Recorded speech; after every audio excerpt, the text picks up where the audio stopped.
Roommate का राज। मैंने कभी नहीं सोचा था कि मैं ऐसी कोई चीज ऑनलाइन शेयर करूंगा, लेकिन पिछले साल जो हुआ उसे दिल में दबाकर रखना और मुश्किल हो रहा है।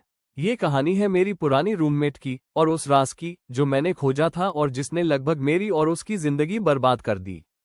उस समय मैं बीसीओ की उम्र में था, अभी अभी कॉलेज से निकला था। मैं एक सस्ता 2 बेडरूम अपार्टमेंट लेकर रहने लगा। मेरे शहर में किराया बहुत महंगा था, इसलिए मैंने ऑनलाइन रूममेट ढूंढी। उसका नाम था सोनिया। वो शांत, शर्मीली सी लड़की थी, शायद मुझसे 1 साल बड़ी। शुरुआत में सब बिल्कुल सामान्य लग रहा था। वो समय पर किराया देती, अपने काम से काम रखती और किसी तरह की दिक्कत नहीं करती थी। लेकिन एक चीज अजीब थी, वो हमेशा अपने कमरे का दरवाजा बंद करके रखती थी। यहाँ तक कि जब वो नीचे डाक लेने भी जाती तब भी। और कई बार देर रात मुझे उसके कमरे से धीमी धीमी फुसफुसाहट सुनाई देती, जैसे किसी से बात कर रही हो। लेकिन मैंने कभी किसी दूसरी आवाज को नहीं सुना। एक रात करीब 2 बजे मैं पानी लेने उठा। मैंने देखा कि उसके कमरे के नीचे से रोशनी झलक रही थी। साथ ही मुझे खुरचने जैसी आवाजें सुनाई दी, जैसे कोई तेजी से कॉपी में लिख रहा हो।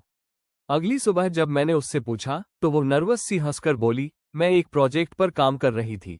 ठीक है, हर किसी की आदतें अलग होती हैं। लेकिन फिर चीजें और अजीब होने लगी। खाना गायब होने लगा। मेरे कपड़े, जिन्हें मैं ड्रायर में छोड़ आया था, अचानक मेरे कमरे में तह करके रखे मिलते, जबकि मैंने ऐसा किया ही नहीं था। कई बार मुझे लगता जैसे कोई मेरे सोते वक्त कमरे में आया हो। मैं खुद को समझाता रहा कि शायद ये सब मेरा भ्रम है। लेकिन एक दिन ऐसा नहीं था। एक वीकेंड सोनिया जल्दी निकल गई।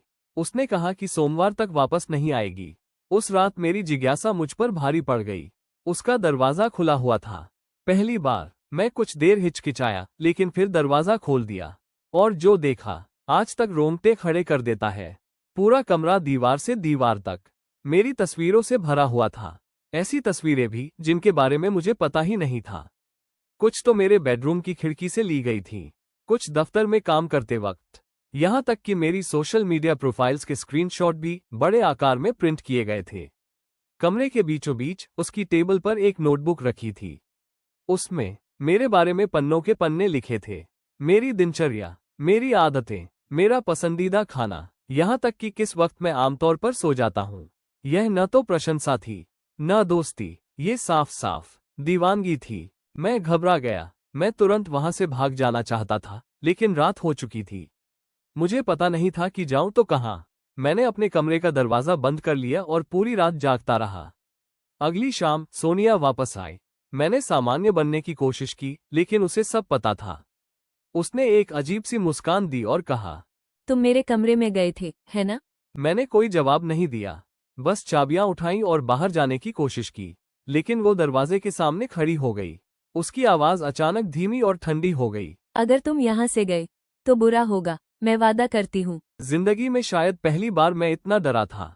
अगली सुबह जब वो नहा रही थी, मैंने जल्दी जल्दी एक बैग में जो कुछ भी मिल सका भरा और भाग गया।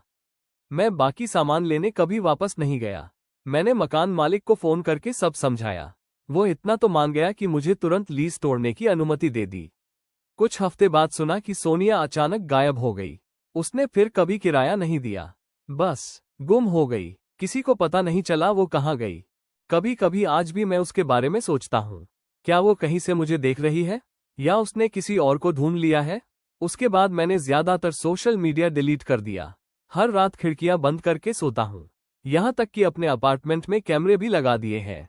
लेकिन सबसे डरावनी बात, आज भी मुझे डाक में अजीब चिट्ठियां मिलती है। कोई रिटर्न एड्रेस नहीं, बस एक कागज का टुकड़ा जिस पर एक ही वाक्य लिखा होता है। पिछले हफ्ते की चिट्ठी में लिखा था, मैंने तुम्हें फिर ढूंढ लिया है। और मुझे नहीं पता मुझे अब क्या करना चाहिए।